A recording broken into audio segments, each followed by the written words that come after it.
멕시코에서 일어난 일입니다. 멕시코에서 달리는 버스가 길을 달리고 있었는데 강도가 버스를 권총을 딱 두고 세웠습니다. 멕시코에서 흔히 있는 일이라고 그럽니다. 멕시코는 치안이 불안하기 때문에 권총 든 강도가 달리는 시내버스를 딱 세워놓고 승객들 딱 몰아놓고 딱 타서 거기서 돈 내놓으라고 이제 협박을 막 하는 거죠. 권총을 들고 있으면 얼마나 무섭겠어요. 운전기사도 꼼짝 못하고 다들 막 그렇게 하고 있는데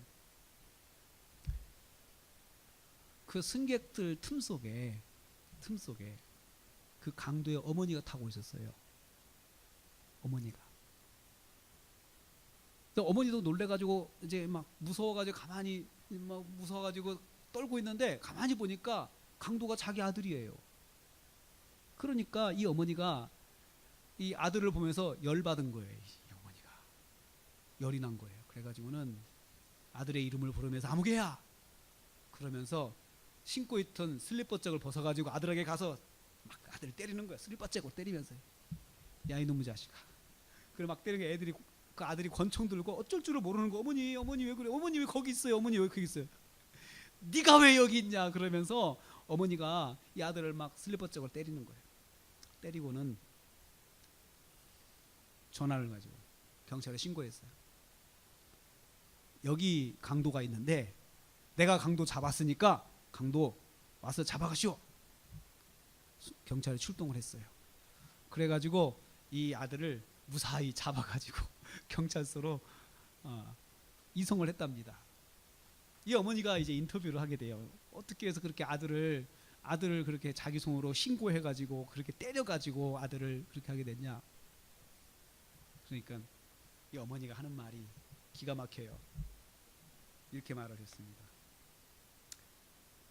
나는 이 아들을 하나님의 방식으로 키워왔습니다. 이렇게 말을 했어요. 여러분 어떻게 생각하세요? 하나님의 방식으로 키웠는데 아들이 강도짓을 하고 있는 거예요. 저는 그 말을 들으면서 어머니가 그 아들을 위해서 얼마나 기도하면서 키웠는가 생각을 해봤어요. 그런데도 그 아들이 삐뚤어진 길로 갔는데 만약에 여러분 우리가 그렇게도 할 수 있잖아요. 내 아들이다 싶으면은 일단은 모른 체 하고 있다가 뒤에 가서 아들에게 찾아갈 수 있잖아요. 왜냐하면 자기 아들이 노출이 되고 자기도 노출되잖아요. 그러니까 사람이 자기 아들을 감추고 싶어가지고 거기서 가만히 있을 수도 있어요. 근데 이 어머니는 그렇게 할 수가 없었어요. 왜냐하면 하나님 앞에서 아들을 키우려고 노력했기 때문에 그 아들이 비록 강도짓을 하고 있지만 지금 잘못된 것을 고쳐주고 싶었던 거예요. 그래가지고 그 아들을 붙잡아서 경찰에 넘겼어요. 여러분 하나님 앞에서 우리가 살면서 우리가 하나님 앞에서 잘못된 것이 있다고 그러면 당연히 하나님께서는 우리가 잘못된 길로 가는 것을 원치 않으십니다. 그래서 그것을 어떻게 하든 고쳐주시죠. 바꿔주시죠. 기다리기도 하시지만 어떤 때는 징계도 하십니다. 또 어떤 때는 상황을 통해서 빨리 깨닫기도 하시죠. 그게 사랑입니다. 하나님 사랑입니다. 사랑은 때로는 매도 있죠. 사랑은 또 참아주는 것도 있죠. 또 사랑은 그냥 온유하게 받아주는 것도 있죠. 그 사랑의 여러 가지 얼굴을 우리는 신앙생활하면서 하나님 앞에서 그렇게 만나게 됩니다. 저는 오늘 이 말씀을 보면서 초대교회가 그 부흥하는 그런 그 역사를 여기 담고 있거든요. 그래서 31절 말씀이 이렇게 기록되어 있어요. 공통적인 단어들이 몇 개 나오는데 교회가 평안하여 든든히 서가고 수가 더 많아지더라. 이 말이 뭐죠? 부흥했다는 거잖아요. 그리고 35절 말씀 보세요. 다 그를 보고 주께로 돌아오니라. 주께로 돌아왔다. 사람들이 교회로 이렇게 오게 됐다는 부흥이잖아요. 또 42절 말씀 보세요. 42절 말씀. 많은 사람이 주를 믿더라. 이렇게 지금 이 오늘 말씀의 큰 축이 이 세 구절이에요. 큰 축이 세 구절이에요. 수가 많아지고 주께로 돌아오고 주를 믿는다. 많은 사람들이 주를 믿게 되었다라고 하는 그런 큰 축이 오늘 말씀에 있습니다.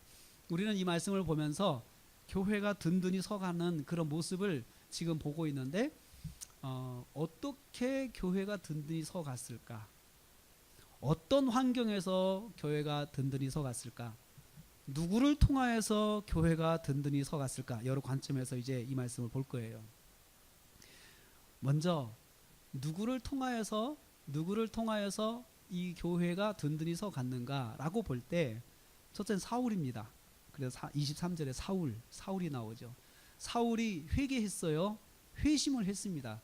핍박자 사울이 회심하여서 전도자 사울로 바뀌었어요. 그게 9장에서 이제 진행되는 건데 사람들이 이제 유대인들이 멘붕이 왔어요.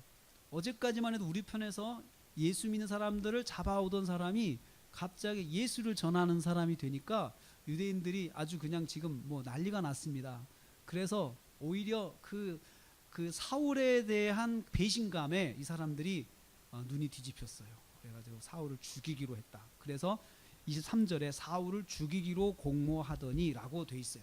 공모했다는 것은 공적인 모임에서 어떻게 사울을 죽일까 하고 계획을 세웠다는 거죠. 그러니까 한 사람의 원한이 아니고 공동체 전체가 사울에 대해서 적개심을 가지고 사울을 이제 경계하기 시작했고 사울을 죽이려고 시작을 했습니다. 근데 사울은 지금 어떤 상황입니까? 회심해가지고 아주 은혜가 충만한 상황이에요. 건들면 예수밖에 나오지 않아요. 예수 그리스도 예수님을 믿어야 된다라고 전하는 사람이 되었어요. 그리고 그를 이제 죽이려고 아주 혈안이 되어 있으니까 그것이 이제 사울에게 알려졌어요. 근데 사울에게 알려지니까 25절 말씀에 사울의 제자들이 밤에 사울을 광주리에 담아서 성벽에 달아내리니라. 예루살렘 성이 벽으로 둘러싸여 있습니다. 성벽에 둘러싸여 있는데 그 성벽에서 바구니에 담아가지고 줄을 묶어가지고 자기 스승을 쭉 내려내는 거죠. 한 코미디죠. 코미디 같은 거죠. 도망간 거예요. 도망갔어요. 그런데 여러분 사울이 유대인들을 이렇게 보면 유대인들을 당혹하게 했고 그리고 또 그것과는 상관없이 사울은 논리학을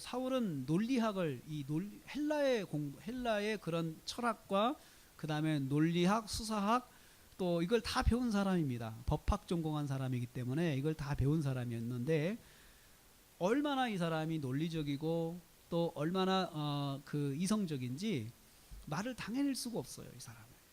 그래서 예수는 그리스도라고 하는 것을 논리적으로 증명하고 전하고 다녔고 그리고 이것을 22절 말씀에 보면은 사람들을 굴복시켰어요. 사람들을 논리로 이겼던 거예요. 뭐 당해낼 수가 없어요. 워낙에 이 사람이 수재였습니다. 그래서 공부를 잘했던 사람이고 가말리엘 문화에서 수제자였어요. 가말리엘의 수제자였어요.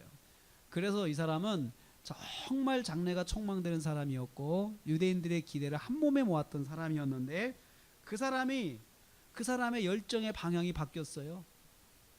이 사람의 열정의 방향이 예수님을 핍박하던 데서 예수님을 전하는 쪽으로 바뀐 거예요. 그래서 유대인의 공적이 되었고 죽이기로 한 거죠. 저는 이것을 보면서 이렇게 생각을 해요. 우리가 상식적으로 생각할 때 하나님의 사람으로 이 사람이 방향이 바뀌어가지고 헌신을 했으면 하나님께서 모든 걸 지켜줘야 되잖아요. 핍박도 없어야 되잖아요.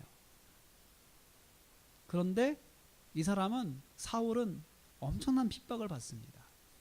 근데 핍박을 받는데 사울의 그런 복음을 전하고자 하는 마음이 조금도 위축되지는 않아요. 핍박은 많지만 그의 마음은 조금도 위축되지 않습니다.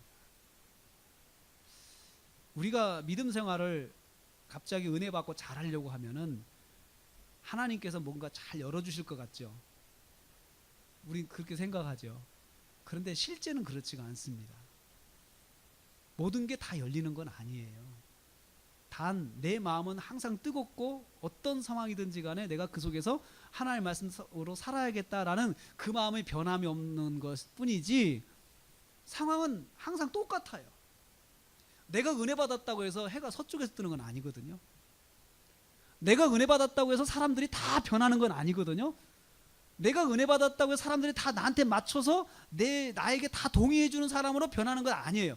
여전히 그 사람들은 똑같이 변하지 않고 같은 모습으로 있는데 내가 너무 변했기 때문에 그들을 대하는 내가 당황스러운 거예요. 더 어려움이 있는 거예요.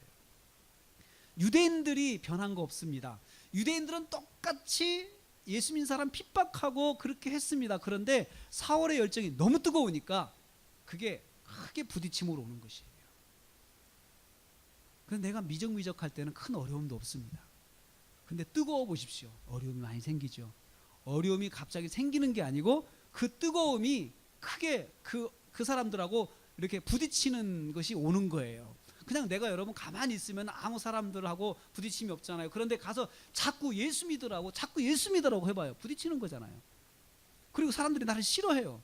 내가 가만히만 있었다면은 문제가 되지 않았을 거예요. 그런데 내가 내 마음에 자꾸 예수님을 이야기하고 싶은 거예요. 자꾸 예수님에 대해서 말씀드리고 싶은 거예요. 그러니까 자꾸 예수 믿으세요. 그만하세요. 예수 믿으세요. 그만 좀 하시라고요. 그래도 예수를 믿으세요. 어떤 사람은요 도끼 들고 쫓아왔다잖아요. 그 사람을 예수 믿으라고 한 사람을. 그래도 그분이 도끼 앞에 서가지고 예수 믿으시라고 하니까 이 도끼 들고 왔던 사람이 갑자기 생각이 바뀐 거예요. 참 이 사람 이상한 사람이다. 내가 그렇게 하지 말라고 그래도 이 사람은 왜 예수를 전할까? 내가 자기를 죽이려고 도끼까지 들고 죽이려고 하는데도 왜 이 사람은 예수를 이야기할까? 이 사람의 마음이 갑자기 생각이 한번 들어본 거예요. 뭔가 예수가 있는 거 아니냐. 그러면서 이 사람이 도대체 예수가 누구길래 당신은 그렇게 예수 이야기만 하는 거예요? 라고 하면서 질문하더랍니다. 그래서 이분이 예수님을 차근차근 설명을 해드렸대요. 그래서 이 사람은 예수를 믿게 되었다는 그런 간증을 들은 적이 있습니다. 내가 뜨거워지기 시작하면, 내 심령이 뜨거워지기 시작하면은 사방이 나하고 이렇게 반대하는 사람들이 막 늘어나기 시작해요. 내가 가만히 있으면 문제가 되지 않지만. 그래서 지금 사울이라는 사람이 그 열정의 방향이 바뀌어서 계속해서 유대인들을 찾아가서 복음을 전하니까 유대인들이 공적으로 삼고 그를 죽이려고 하는 것이에요. 그래서 사람들이 밤낮으로 지킵니다. 밤낮으로 사울을 보기만 하면 죽이려고 하는 거예요. 밤낮으로 성문에서 지키죠. 왜냐하면 전도자가 되게 성문에 서서 전도를 하거든요. 왜냐하면 성문에는 사람들이 많이 있기 때문에 그곳에 사람들이 출입하는 곳이니까 거기 서가지고 전도를 하니까 성문에 지켜 서 있는 거예요. 그리고 또 하나 성문에 지켜 서 있는 목적은 도망가지 못하게, 두 가지 목적으로 성문을 지키는 거예요. 그러니까 사울이 이제 알고 어떻게 할까라고 하다가 이들이 있다가 여기서 잡혀 죽겠다라고 생각을 하고 도망을 가는 것입니다. 여러분, 제자들이 사울 빼내기 작전을 감행하는 거예요. 스승님, 이리 도망가십시오. 가셔야 됩니다. 아마 사울은 안 가려고 했을 거예요. 근데 제자들이 그를 잡아서 내린 거예요. 그때 우리 이런 생각을 해요. 왜 사울이 죽으면 죽으리라 그런 생각 안 했을까? 죽으면 죽으리라 하고 복음을 전하다 죽지 왜 저기서 도망갔을까? 이런 생각도 할 수 있습니다. 저는 성경을 보면서 그런 생각을 했어요. 왜 사울이 도망갔을까? 사울은 결국 나중에 로마에 가서 그는 순교합니다. 로마에 순교하는데 그 자기가 하나님의 뜻과 계획이 없다고 하면 함부로 순교할 수 없어요. 그냥 함부로 목숨 걸 필요는 없습니다. 정말 이것이 하나님께서 원하시는 거다 하면은 여러분 부딪히고 도전해야죠. 그런데 그것이 아니면 일상적인 상식적인 선에서 행동하는 것이 그게 믿음의 길입니다. 믿음의 길이요. 믿음의 길이라고 하는 것이 상식을 넘어서는 것이 믿음의 길이죠. 그렇지만 상식이 없는 것이 믿음의 길이 아니에요, 여러분. 상식이 없는 것이. 믿음이 좋다고 해서 자기는 말씀만 보고 산다고 해서 밥도 안 먹고 잠도 안 자고 이런 사람이 있어요. 근데 그 사람은 믿음이 좋은 것 같죠. 근데 안 그래요. 믿음이라고 하는 것은 상식대로 행동하는 것을 기본으로 하고 있어요. 그 상식을 넘어서는 것은 특별한 경우에 특별한 어떤 미션이 있을 때는 상식을 넘을 수밖에 없어요. 그런데 그것이 아니면 상식적으로 행동하고 우린 예수를 믿어도 똑같이 일반적인 사람들과 비슷하게 살 수밖에 없습니다. 인디언에게 복음을 전한 데이빗 브레이너드라고 하는 선교사가 있습니다. 데이빗 브레이너드라고 하는 선교사가 있는데 이분은 얼마나 이 인디언들에게 복음을 전하기 위해서 얼마나 열정이 뜨거웠는지 몰라요. 이 사람은 28살에 요절을 했습니다. 20살에 헌신해가지고 28살에 요절을 했는데 이분이 요절한 원인은 과로예요. 과로. 그 미국의 그 넓은 지역에 인디언들이 또 사는데 이분은 백인인데도 불구하고 인디언들에 대한 뜨거운 열정이 있어가지고 인디언들을 전도하려고 이 마을마다 찾아다니는 거예요. 그래서 마을에 찾아가서 오전에 딱 도착을 하면 하루 종일 돌아다니면서 인디언들에게 복음을 전합니다. 밥은 배고프면 먹습니다. 주면 먹어요. 안 주면 굶어요. 그리고 하루 종일 복음을 전하고 다음 마을로 이동하는 것을 저녁에 이동을 해요. 저녁에 이동하면서 말 위에서 잠을 자는 거예요. 이분이 시간이 아까워가지고 그 인디언들을 전도하기 위해서 다음 마을로 가는 것은 저녁에 이동하면서 마을 위에서 자는 거예요. 마을 위에서 잠을 자면서 이동을 해요. 그렇게 하고 그 마을에 도착하면은 다시 또 예수님을 전하는 거예요. 예수님을 열심히 전합니다. 이분의 그 뜨거운 열정에 영향을 받은 많은 미국의 초대 이 전도자들이 굉장히 많습니다. 이분의 열정에 의해서 많은 전도자들이 나오기 시작했는데 이분은 어떻든 간에 몸을 보살피지 않고 복음을 전했어요. 그러다 보니 몸이 견뎌내지를 못해요. 견뎌내지를 못하고 28에 과로로 돌아가셨어요. 이분은 특별한 어떤 그 미션, 인디언들에게 복음을 전하고 그냥 시대적 미션을 가졌기 때문에 그렇게 했죠. 그렇다고 해서 그렇게 해서 뒤에 누가 따라서 뭐 자기도 복음을 전하겠다고 말해서 잠자고 그런 사람 없었어요. 그런 사람 그분만 그렇게 했어요. 위대한 그리스도의 전도자로 교회사에 길이 남는 분 중에 한 분입니다. 그런 사람들을 빼놓고 특별한 일 빼놓고 특별한 미션이 있는 경우는 빼놓고는 일반적인 상식 안에서 행동하는 것이 믿음입니다. 그게 믿음 생활입니다. 그래서 사울이 결국 로마에서는 순교하지만 그리고 순교가 보이는 그 로마로 가면서 많은 제자들이 그를 말렸어요. 오히려 말렸어요. 거기 가면 안 됩니다. 로마 가지 마십시오. 예루살렘에서 이제 체포가 되고 로마로 가게 되는데 예루살렘 가는 것을 말렸어요. 나중에 사도행전 28장에 보면은 많은 사람들이 환상 중에 바울이 잡히는 거 보고 그것을 말리고 막 그랬지만 사도 바울이 그렇게 이야기해요. 나는 주께서 원하신 길을 간다. 그때는 생명 걸고 예루살렘으로 올라가요. 그리고 예루살렘에서 체포돼 가지고 로마로 압송됩니다. 그때는 그렇게 하지만 지금은 광주리를 타고 도망하는 거예요. 때가 있는 것입니다. 복음 전도의 길에는 후퇴의 길도 있습니다. 그런 때도 있는 것이고 또 앞서서 나가서 힘있게 하는 때도 있는 것입니다. 모든 상황이 목숨을 걸고 부딪히는 것은 아닙니다. 그럴 때가 있고 또 복음의 길은 때에 따라서 강약을 조절해야 하는 것입니다. 사도 바울은 첫째는 이렇게 복음을 증거하지만 그에게는 핍박이라는 것이 있었고 두 번째는 의심을 받았습니다. 26절 말씀 보면 예루살렘에 가서 제자들을 사귀고자 하지만 아무도 그를 믿어주지 않았습니다. 그의 제자됨을 믿어주지 않았습니다. 왜 그랬을까요? 과거 전력이 있잖아요. 과거 전력이 있기 때문에 그것을 사람들이 쉽게 믿을 수가 없었어요. 저 사람은 얼마 전까지만 해도 예수 믿는 사람들을 제자들을 그 잡아다가 옥에 가두고 그리고 핍박했던 사람인데 그 사람이 어떻게 제자가 되었다는 우리하고 같은 형제가 될 수 있냐라고 사도들이 믿지는 못했어요. 사도들이 제자들이 믿지 못했다고 그러면은 여러분 다른 사람들은 어땠을까요? 다른 성도들은 어땠을까요? 믿지 못했죠. 혹시 함정이 아닐까? 이 사람 혹시 함정 아니야? 그러면서 의심을 했을 거죠. 그래서 사람들이 믿어주지 않는 거예요. 과거 전력 때문에 아무도 믿어주지 않는 상황을 사울은 극복해야 했습니다. 여기 말씀 보면 사울이 불평하지 않습니다. 왜 나를 안 믿어주지? 왜 내가 이렇게 예수를 전하는데 나를 안 믿어주지? 하고 사울이 불평하지 않았어요. 저는 이것을 저는 그 상황을 받아들였다고 생각해요. 당연히 나를 믿지 못할 거야. 내가 한 일이 있는데 라고 하면서 기다렸습니다. 사람들이 알아주기를 기다렸습니다. 그런데 27절 말씀 보니까 바나바라고 하는 사람이 사울을 데리고 갔어요. 자기가 보증인이 된 거예요. 스스로. 바나바라고 하는 제자가 보증인이 돼가지고 제자들에게 데려가가지고 세 가지를 이야기했어요. 27절 말씀 보면 어떻게 길에서 주를 본 것과 주께서 그에게 말씀하신 것과 그리고 예수님의 이름으로 이 사람이 담대히 전했던 것들을 바나바가 자기가 목격한 것을 간증을 한 거예요. 이 사람이 옛날에는 우리를 괴롭게 했던 사람인 건 분명합니다. 그런데 지금은 아닙니다. 지금은 아닙니다. 우리가 이 사람이 변했습니다. 이 사람 회심했습니다. 이 사람이 그렇습니다.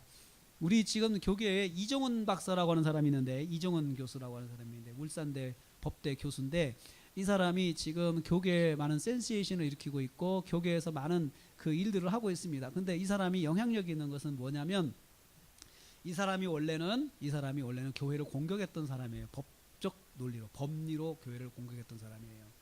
그래서 교회에서 굉장히 이 사람 때문에 어려움을 당했어요. 이 사람이 동성애 문제 이런 것도 법안을 다 이 사람이 만든 사람이에요. 동성애 지금 계속 진행되고 있잖아요. 이 사람이 만들어 놓은 법안이에요. 이 사람이 그런 문제 학생 인권 조례 이 사람이 다 법적으로 만든 사람이에요. 그래가지고 그 미션 스쿨에서 문제를 터뜨려 가지고 미션 스쿨에서 더 이슈가 되도록 그렇게 만든 사람이에요. 이 사람이 예수를 믿었어요. 예수를 믿고 이제 그 예수님을 전하는 사람이 되었어요. 그래서 좌파들의 전략이라든지 이런 것들을 교회를 공략하는 좌파들의 전략에 대해서 이 사람이 꿰뚫고 있어요. 왜? 자기가 다 기획을 했기 때문에. 그래서 이 사람이 그걸 가지고 이제는 오히려 교회의 입장에서 그 좌파들과 싸우는 일을 해요. 그들의 논리, 그들의 어떤 그 전략 이런 것들을, 그리고 그 가운데 주요 인물, 그 사람들의 사상, 그 사람들의 생각, 그 사람들이 맡은 위치 이런 걸 다 알기 때문에 이 사람이 그렇게 공격을 합니다. 근데 이 사람도 의심을 받습니다. 이 사람 혹시 프락치 아니냐고, 교회를 혼란스럽게 하는 프락치가 아니냐고 그렇게 받고 있습니다. 현재 진행형이에요. 그게 현재 진행형. 그분을 공격하는 사람들은 그렇게 하고 있습니다. 그러나 이 사람도 예수님을 증거하고 그가 예수님을 만나고 예수님을 증거하는 일에 앞장서고 있는 것은 분명한 것입니다. 믿음의 사람 바나바는 사람을 돕는 마음이 넘치는 사람이었습니다. 사도행전 4장 36절에 잘 소개되어 있죠. 그는 돕는 은사가 있는 사람이었습니다. 돕는 은사가 있어가지고 자기 소유의 밭을 팔아가지고 교회 앞에 내놨습니다. 이거 가지고 우리 형제들을 구제해 주십시오라고 내놓은 사람이었습니다. 그래서 교회 안에서 이 사람은 신뢰를 많이 받고 있는 사람이었습니다. 자, 이 사람은 아나니아하고 좀 달라요. 아나니아가 처음 사울이 예수 믿었을 때 아나니아는 성령의 음성을 듣고 사울을 찾아가서 사울을 데리고 가서 안수해 줬습니다. 그리고 그에게 성령을 받게 하고 그 다음에 그 사람 눈을 뜨게 했어요. 근데 바나바는 성령의 음성을 들은 건 아니에요. 그가 가까이서 이렇게 보면서 저 사람이 정말 회심한 사람이구나 라고 해서 도와줘야겠다라는 마음으로 자기가 감동이 돼서 사울을 데리고 간 거예요. 사울에게 있어서는 바나바는 하나님이 보낸 사람이죠. 하나님께서 때를 따라 돕는 사람들을 보내주십니다. 때를 따라 돕는 사람을 보내주시는데 바나바 같은 사람을 보내주시는 거예요. 한 번도 만난 적이 없는 바나바가 이 사람을 보면서 이 사람은 정말 하나님 만난 사람이 맞구나, 내가 가서 도와줘야겠다고는 제자들에게 데려가서 직접 소개를 한 것입니다. 그래서 그는 28절부터 29절 말씀 보면은 이제 예루살렘 교회의 공동체 일원이 되었습니다. 그래서 이제 그가 예루살렘 제자들과 함께 있었다라고요. 함께 있었고 예루살렘에 출입을 하면서 이제 다시 예루살렘 또 들어간 거죠. 또 들어가서 거기에서 유대인들, 헬라파 유대인들과 말하고 변론했다라고요. 여기서 유대인들이 헬라파 유대인들이 따로 있다고 했어요. 헬라파 유대인들은 이 사람들의 성장 배경에 헬라적 배경이 있는 사람들이에요. 헬라 교육을 받은 사람이에요. 우리로 말하면은 이 사람은 성장하면서 미국식 교육을 받은 사람이에요. 미국 학교 다녔고 미국의 학교를 받았고 이런 미국의 훈련을 받은 사고를 훈련받았기 때문에 이 사람의 사고가 미국식인 거예요. 마찬가지로 당시 헬라파는 당시 이 지식인 사회에서는 아주 최고급의 지식을 가지고 있는 사람들이었어요. 그런데 유대인들 중에서 헬라적인 교육을 받은 사람들이 있었는데 이 사람들의 특징은 뭐냐면 합리적이고 이성적인 거예요. 합리적 이성적이에요. 논리적이에요. 그래서 바울이 그렇게 교육을 받았거든요. 그래서 바울이 집중 공략한 사람들은 바로 헬라파 유대인들이었어요. 논리적으로 이야기해. 예수님이 왜 메시아인가 쭉 성경적으로 설명을 해요. 예수님이 그분이 다시 살아나셨다. 그분은 십자가에 죽고 부활하셨다. 부활을 다시 논증을 해요. 증인들을 다 이야기를 해요. 다 여기저기 증인들을 다 불러다가 이야기를 해요. 그러니 논리적이고 합리적이기 때문에 합리적으로 맞으면 거부할 수 없는 것이에요. 그래서 사람들이 많은 헬라파 유대인들이 사람들이 이제 예수를 믿게 돼요. 그러니까 그 사람들 유대인들입니다. 그 사람들이 그를 죽이기를 더 힘쓰게 돼요. 이 큰일 났다. 쟤를 살려두면 안 되겠다. 얘를 죽여버리자라고 이제 공모를 하게 되는 거예요. 사울은 복음을 전하면 전할수록 생명의 위협을 받게 되는 거예요. 복음을 전하면 전할수록 그런 상황에 왔어요. 여러분, 예수님의 일을 앞장서서 하는데 생명의 위협을 받는다면 우리 같으면 할 수 있을까요? 없을까요? 못합니다. 참 쉽지가 않아요. 그런데 사울은 이 마음의 불이 꺼지질 않아요. 저 사람들은 죽이려고 하든 말든 아무 문제가 되지 않아요. 그것 때문에 이 사람이 위축되지를 않아요. 두려워하지를 않아요. 왜 그럴까요? 그는 예수님을 만났기 때문에 그래요. 우리의 믿음 생활이 예수님을 만나는 거 없이 신앙생활을 하면 어떤 상황 속에서 우리도 두려움을 가질 수가 있어요. 위축될 수 있어요. 그런데 그 두려움과 그 낙심을 이길 수 있는 게 뭐냐? 예수님을 진정 만나야 돼요. 예수님을 진정 만난 사람들은 그런 상황이 와도 절대 낙심하지를 않아요. 왜냐하면 예수님이 살아계신 것을 봤기 때문에 그렇죠. 그래서 신앙생활은 체험이 있어야 돼요. 살아계신 예수님에 대한 체험이 있어야 돼요. 살아계신 예수님의 역사를 체험해 봐야 돼요. 내가 기도하고 응답된 것들을 체험해 봐야 돼요. 신앙생활이 만약에 하나님께서 살아계시지 않는다면 그런 역사는 일어나지 않고 기대할 수가 없죠. 하나님께서 살아계시지 않는다면 우리가 그렇게 기도할 수도 없고 기대할 필요도 없는 거예요. 그런데 여러분, 우리 믿음 생활은 살아계신 하나님을 믿는 믿음 생활이에요. 그렇다면 살아계신 하나님을 만나는 체험이 있어야 돼요. 체험이 있어야 돼요. 어떻게 해야 될까요? 체험을 하게 해달라고 기도 제목을 가져보세요. 하나님, 저 하나님 좀 만나게 해주세요. 하나님 살아계신 거 살아계시다면 하나님이 살아계신 걸 저한테 보게 해주세요. 하나님 역사해주세요. 응답해주세요. 그런 기도 제목을 가지고 있어야 돼요. 하나님, 저는 그냥 믿겠습니다. 그냥 믿을 테니까 그냥 믿게 해주세요. 이렇게만 하면 안 돼요. 뭔가를 봐야 될 거 아니에요. 하나님 살아계신 것을. 그리고 하나님 살아계신 것을 봤다면 변하지 말아야 돼요. 변하지 말아야 돼요.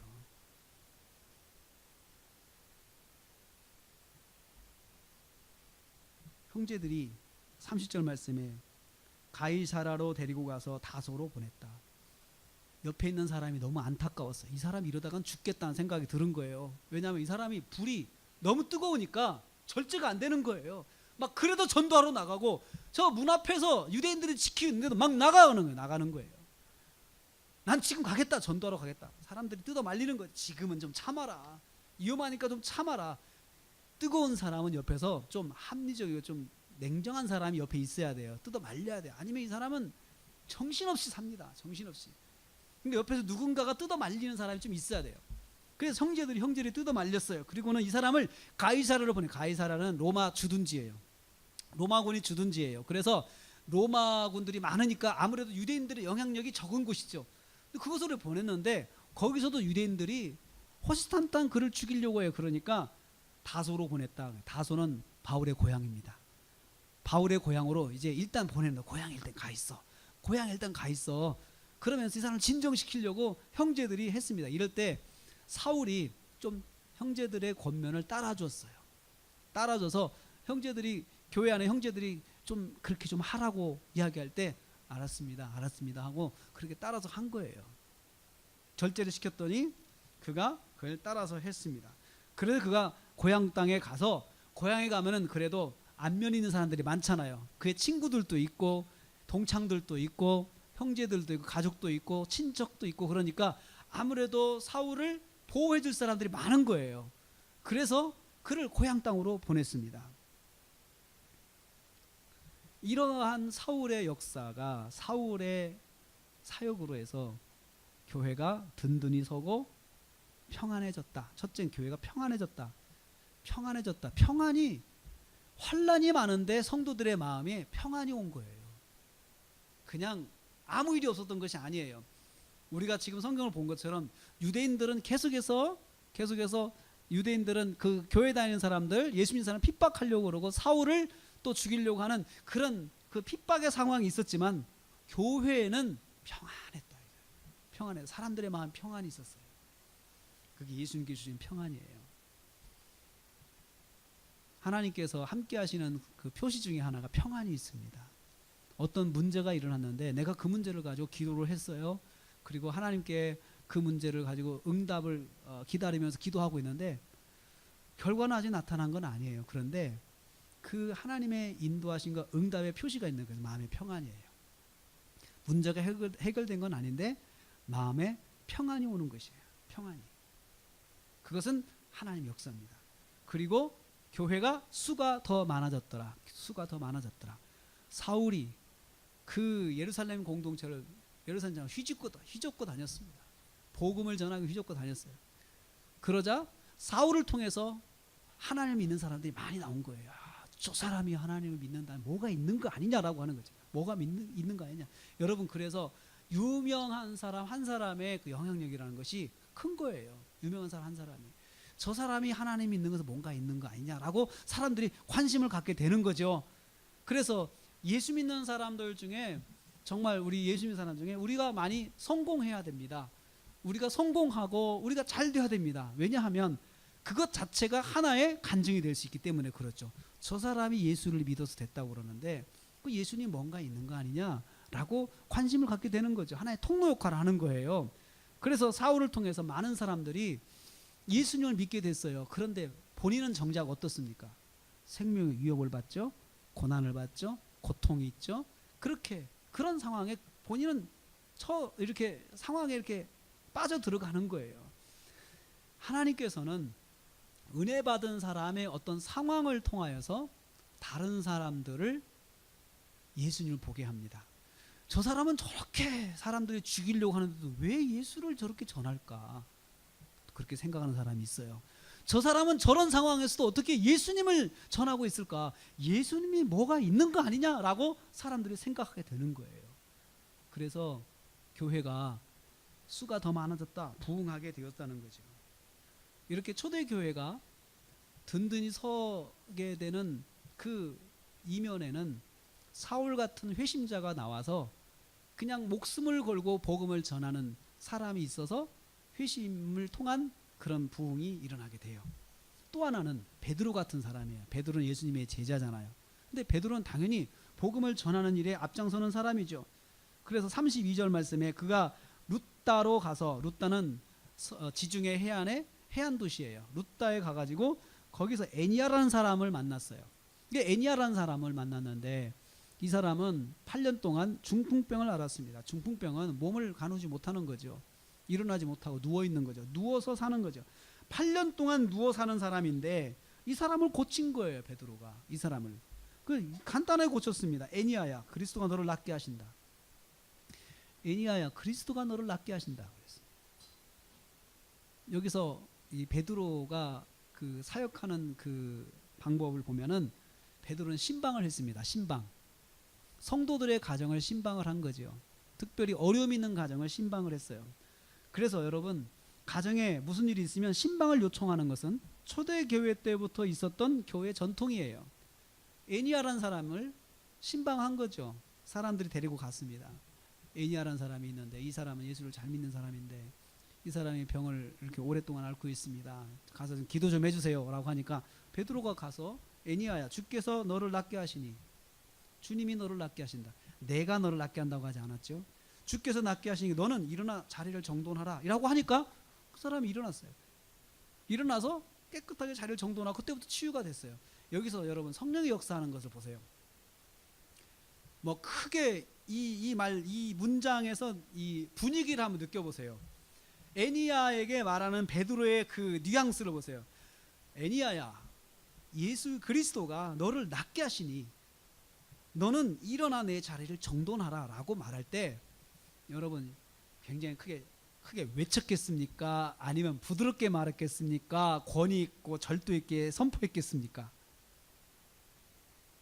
우리가 여기서 병 낫기로 해서 기도할 때 어떤 패턴으로 기도해야 되는지를 한번 생각해 볼 수 있어요.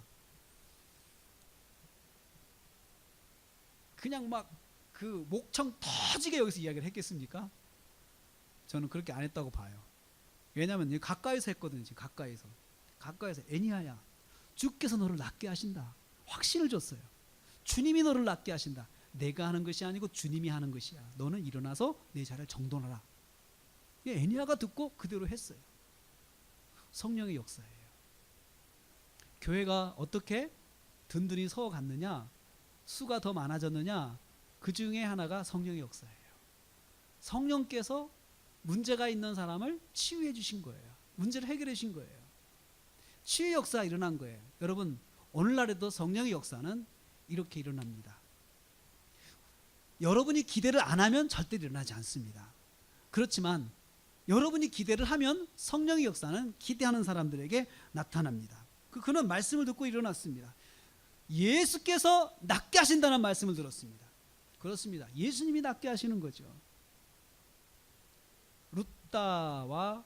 루다에서 그런 일이 있는 걸 보고 이제는 그 여제자 다비다라고 하는 사람이 이제 또 여기 등장을 합니다. 다비다는 이제 루다에서 그런 일이 있다는 것을 듣고 이 그 샤론에 사는 사람들이 베드로를 요청을 하는 거예요. 베드로 좀 와주세요. 요바에 사는 사람들이 이제 요바에 그 다비다가 살았는데 이 사람이 이제 죽었어요. 열심히 사역하다 죽었어요. 그러니까 이 36절 보니까 다비다라는 여제자가 요바에 있었는데 이건 이 지금 있는 루다에서 걸어서 몇 시간이면 가는 거리입니다. 선행과 구제하는 일 심히 많이 했는데 37절 말씀에 그녀가 병들어 죽었다. 그래서 그들이 시체를 씻어서 다락에 뉘었다. 선행과 구제를 열심히 하는, 교회에서 봉사를 열심히 하는 사람인데 이 사람이 병들어서 죽었습니다. 열심히 믿음 생활하는 사람이 병들어 죽으면 참 안타깝죠. 교회에서도 열심히 봉사하는 분이 돌아가셨어요. 그러면 얼마나 안타까운지 몰라요. 정말 너무나도 안타까워요. 하나님께서 정말 이런 사람은 고쳐주셨으면 좋겠다는 생각이 늘 있잖아요. 근데 야속하게도 하나님께서 다비다를 불러가신 거예요. 그러니까 어떻게 했냐면은 욥바가 가까우니까 사람을 보낸 거예요. 두 사람을 보냈어요. 38절 말씀에 지체하지 말고 와달라고 했어요. 신방을 요청한 거예요. 욥바를 좀 신방해 주세요, 베드로님. 좀 신방을 해주세요 라고 하니까 베드로가 일어나서 함께 갔어요. 그리고는 사람들이 모이는 다락에 올라가 보니까 시체가 이미 깨끗하게 누워 있어요. 그리고 거기에 그의 그 사랑을 입은 사람들이, 과부들이 베드로 곁에 서서 울면서 그가 생전에 그에게 해줬던 속옷이나 겉옷이나 이런 것들을 다 보여주는 거예요. 그러니까 다비다는 바느질의 은사가 있었던 것 같아요. 그러니까 자기가 바느질을 해가지고 옷을 만들어 가지고 과부들에게 주고 또 여러 여자들에게 주고 그랬던 것 같아요. 구제를 많이 한 거죠. 자기 은사를 가지고. 그런데 이 사람이 아마도 과로했던 것 같아요. 여러분 그 몸으로 하는 사람들은 과로를 많이 하잖아요. 그래서 이 사람이 이제 죽었습니다. 근데 그 아름다운 섬김을 보여주면서 이 사람이 생전에 우리한테 이렇게 이런 옷도 지어주면서 아름다운 일을 했습니다 라고 울면서 이제 베드로한테 보여주는 거예요. 베드로가 긴급 신방 요청을 받고 거기에 찾아가서 40절 말씀 보면 사람들을 다 내보내고 무릎 꿇고 기도했습니다. 시체를 향하여서 기도했습니다. 다비다야, 너는 일어나라. 우리가 할 수가 없는 기도예요. 여러분 정말 초대교회에는 이렇게 사람이 살아나는 역사들이 있었어요. 왜 그랬을까요? 왜? 사람이 살아나는 역사, 부활의 역사가 왜 일어났어요? 예수님께서 부활하셨잖아요. 부활하신 예수님처럼 부활의 역사들 제자들이 직접 목격했기 때문에 제자들은 그것을 자신 있게 말을 할 수가 있었어요. 일어나라! 이라고요. 일어나라. 그러니까 다윗하고 눈을 떠서 일어났어요. 그리고는 사람들에게 데리고 갔어요. 놀라운 역사 일어났어요. 온 요파 사람들이 이걸 알고 주를 믿더라. 많이 주를 믿더라. 여기서 온 요파 사람들이 알았는데 모든 요파의 100%가 주를 믿은 건 아니었어요. 사람이 죽었다 살아나도 꼭 예수 믿는 건 아닙니다. 그래서 여러분 기적은 100% 사람을 믿게 하는 건 아니에요. 나사로가 죽었다 살아났어도 그 동네 사람은 다 예수 믿은 건 아니었어요. 오히려 더 그 사건을 통해서 더 적개심을 가지는 사람들이 있었습니다. 이 기적이라고 하는 것은 기적은 하나의 그 스위치 같은 역할을 해요. 하나님께서 택한 사람, 하나님께서 구원하시기로 작정한 사람한테는 스위치 역할을 해요. 스위치. 그 기적은 스위치 역할을 할 뿐이죠. 그런데 하나님 택하지 않은 사람은 천하 없는 일이 일어나도 믿지 않습니다. 죽었다 사람이 살아나도 믿지 않습니다. 그래서 여러분 기적을 통하여서 예수를 믿겠다라고 하는 것은 어떤 사람에게는 맞는 말이지만 어떤 사람에게는 아무 소용이 없는 거예요. 예수 믿는 것은요, 첫째는 그 사람이 택한 사람이 돼야 돼요. 그리고 그 사람에게 성령께서 역사해 주셔야 돼요. 믿음의 역사를 주시는 거예요. 믿음의 은사를 주시는 거예요. 믿어지는 거예요. 내가 믿은 것이 아니고 믿어져요. 어느 날부터 예수님께서 부활하셨다는 사실을 내가 믿어져요. 내가 어떻게 그걸 믿어요? 본 것도 아닌데 믿어지는 거예요. 그게 바로 믿음의 역사예요. 믿음의 역사.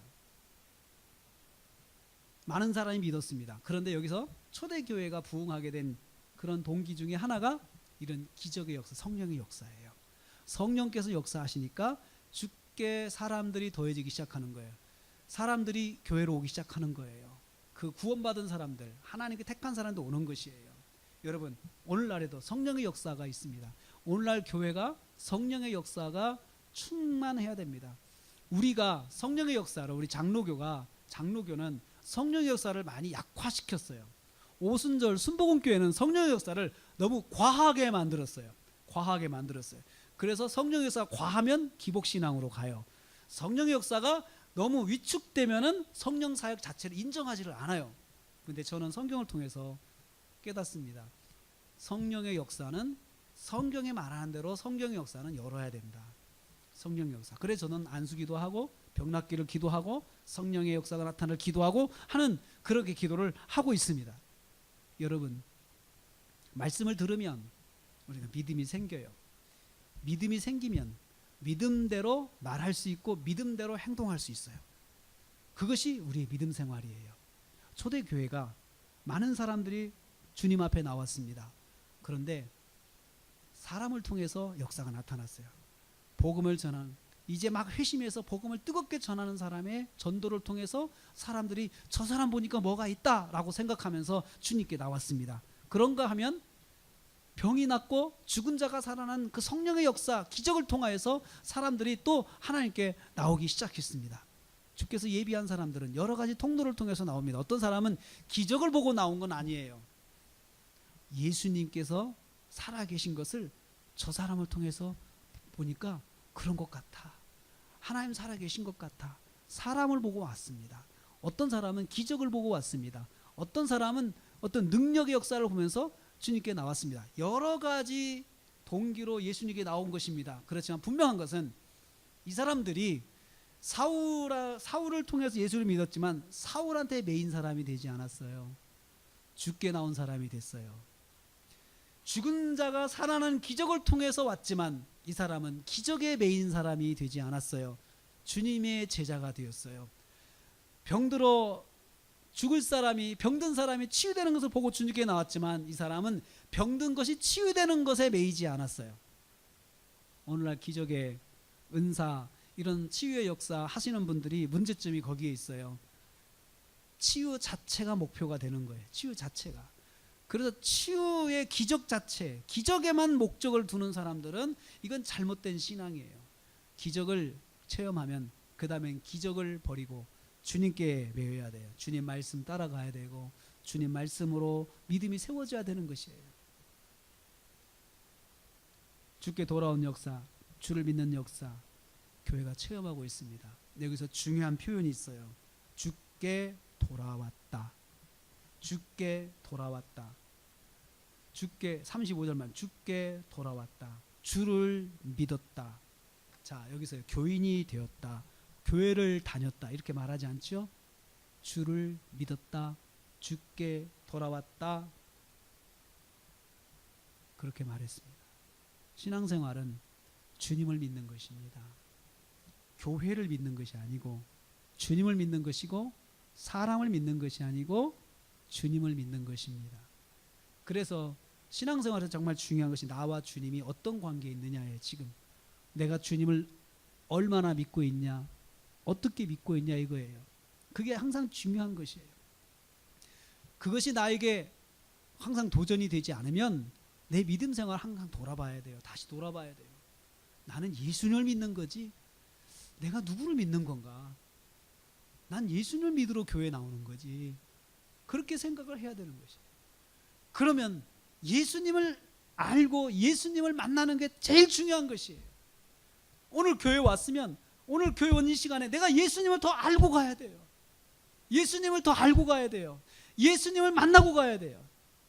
예수님은 살아계시고 예수님 오늘 말씀을 통해서 볼 때 기적을 일으키시고 죽은 자를 살게 하시고 병든 자를 고치시고 정말 사람들을 변화시키고 회심시키고 정말 생각을 바꾸시는 주님.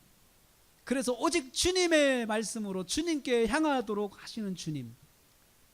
그래서 수많은 사람들이 주님께 헌신하고 주님께 나와서 주님의 제자로 사는 그런 주님, 그런 주님을 우리는 오늘 성경을 통해서 보았습니다. 우리 잠깐 기도하기를 원합니다. 주님, 이 시간 교회와 성도들이 환난과 핍박 가운데서도 복음을 놓지 않고 복음을 전하는 사람들이 된 것을 봅니다. 주님, 저희가 우리 나라 교회 성도들이 환난과 핍박 가운데서도 복음을 놓지 않는 교회가 되게 하옵소서. 우리 교회 가운데 사울과 베드로 같은 일꾼을 세워주시고 복음의 생명을 걸고 복음을 전할 일꾼들을 일으켜 주옵소서. 그리고 주님, 교회와 성도들이 예상치 못한 상황을 만났을 때 예수님의 이름을 의지하게 하옵소서. 우리에게도 주님의 이름의 능력을 체험하게 하여 주옵소서. 그냥 예수님은 부르는 이름으로 끝나는 게 아닙니다. 주님, 고쳐 주옵소서. 주님, 치료해 주옵소서. 주님, 이것을 만져 주옵소서. 그렇게 구하라고 우리에게 주신 이름이 예수 그리스도입니다. 그냥 여러분 그냥 있는 이름이 아니에요. 그 예수님을 부르십시오. 그 예수님과 만나십시오. 그리고 예수님의 능력을 경험하십시오. 내 삶의 문제 속에 예수님의 능력을 경험하십시오. 그것이 우리가 믿음 생활하면서 오늘 말씀을 통해서 할 수 있는 일입니다. 같이 기도하겠습니다.